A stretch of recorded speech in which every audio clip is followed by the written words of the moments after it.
¿Cómo pudo un escritor del siglo XIX describir con precisión submarinos eléctricos, viajes a la luna, escafandras modernas y armas de destrucción, si aún no existía la tecnología para concebirlas? ¿Fue solo imaginación? ¿O Julio Verne tuvo acceso a conocimientos que no eran públicos? No todos los escritores imaginan historias. Algunos parecen recordar cosas que aún no han ocurrido. Julio Verne es presentado en los libros de historia como un novelista visionario, un hombre con gran imaginación, un soñador adelantado a su tiempo. Pero esa explicación es cómoda, demasiado cómoda, porque imaginar una cosa es distinto a describirla con precisión. Y Julio Verne no describía sueños, describía mecanismos, describía procedimientos, describía estructuras que en su época no existían, pero que más tarde fueron construidas casi exactamente como él las narró. ¿De dónde obtuvo información que aún no era pública? Hoy no vamos a hablar solo de literatura. Vamos a hablar de conocimiento, de acceso y de silencios. Porque cuando alguien sabe demasiado, la verdad siempre se oculta. Esto es código secreto. Julio Verne nació en 1828, en Nantes, una ciudad portuaria francesa. Desde pequeño estuvo rodeado de barcos, mapas, rutas y relatos de lugares lejanos. Su familia era estricta burguesa, ordenada. Su padre tenía un plan claro. Julio sería abogado. Un hombre respetable, predecible, útil para el sistema.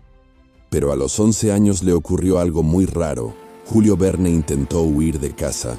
Quiso embarcarse rumbo a la India. No para explorar, no para hacerse rico, sino, según contó el mismo Julio Verne, quería traerle un collar de coral a una joven de la que estaba enamorado. Lo atraparon antes de que el barco zarpara.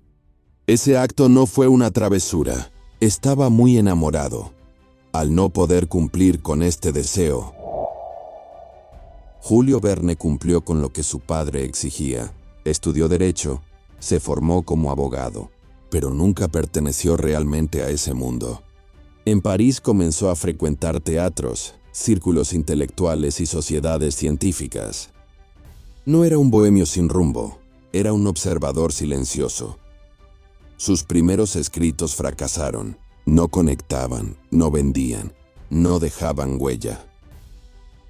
Julio Verne no triunfa cuando escribe lo que quiere, sino cuando empieza a escribir lo que alguien más estaba dispuesto a publicar. Y eso nos lleva a una pregunta incómoda. ¿Quién decide qué historias llegan al público y cuáles no? En esa época, el conocimiento científico no circulaba libremente. Se discutía en círculos cerrados, se compartía entre pocos, se protegía. Porque el conocimiento es poder. Y Julio Verne comenzó a moverse cerca de esos círculos. No como científico, no como inventor, sino como algo más útil, un narrador.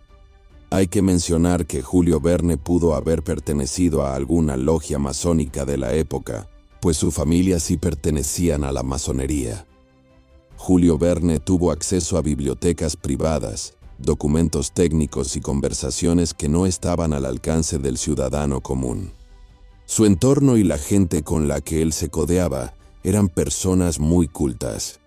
Se reunía con ingenieros, con astrónomos, con matemáticos, hombres que hablaban del futuro en voz baja. Ellos diseñaban, él traducía. Aquí aparece una regla antigua, repetida en muchas órdenes filosóficas. El conocimiento no se prohíbe, se dosifica. Y el conocimiento de gran importancia que casi nadie, solo unos pocos logran comprender, se transmite de boca a oído. Hay una palabra que se usa cuando algo incomoda: coincidencia. Se utiliza para cerrar preguntas, para evitar profundizar, para no mirar demasiado tiempo una misma cosa. Pero las coincidencias tienen un límite. Julio Verne describió el Nautilus, un submarino eléctrico, autónomo, capaz de recorrer grandes distancias bajo el mar durante largos periodos.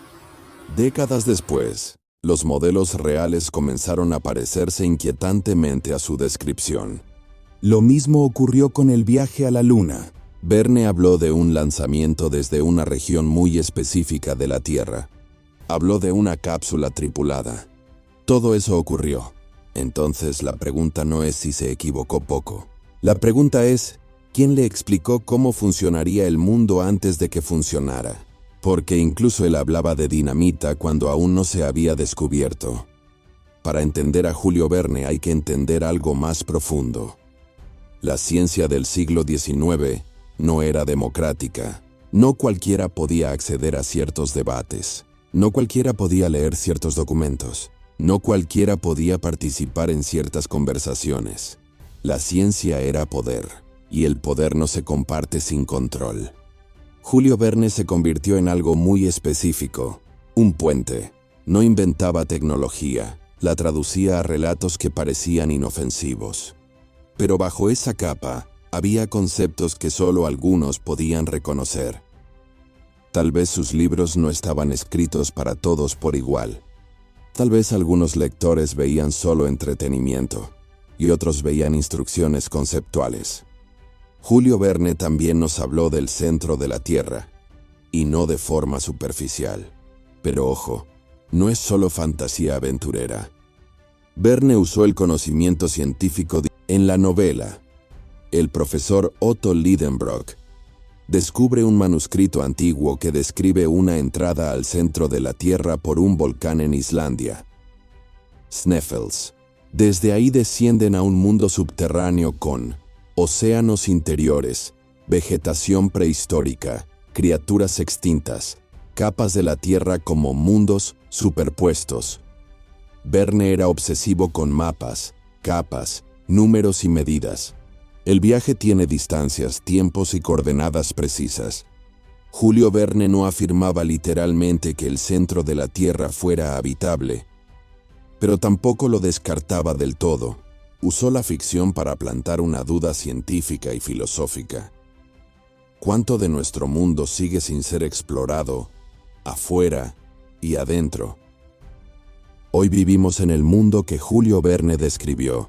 Máquinas, viajes, tecnología avanzada. Pero seguimos sin hacernos la pregunta correcta.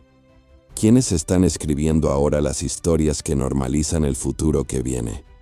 Porque el método sigue siendo el mismo. Quizá Verne, mediante métodos e iniciativas, podría haber visto el futuro. Vio hacia dónde se dirigía la humanidad y decidió advertirnos sin asustarnos. Disfrazó el conocimiento de aventura, el poder de entretenimiento, la verdad de ficción. Ahora la última pregunta queda para ti. Si hoy alguien hiciera exactamente lo mismo, ¿lo llamaríamos escritor o un profeta? Toda iniciación exige un descenso. Al mar, a la tierra, al vacío. Verne nunca narra ascensos sin antes llevar al lector a la oscuridad. Porque nadie recibe la luz sin haber conocido la sombra. Julio Verne no escribió para entretenerte, escribió para formarte. Y ahora la cámara se cierra con una sola pregunta. Si hoy alguien usara historias, series, películas y entretenimiento para acostumbrarte a un futuro que aún no llega, ¿dirías que es ficción? ¿O reconocerías el método? La obra termina, pero el símbolo permanece. Quien entendió, ya no vuelve a leer igual. Recuerda, aquí lo oculto se revela. Suscríbete para más contenido.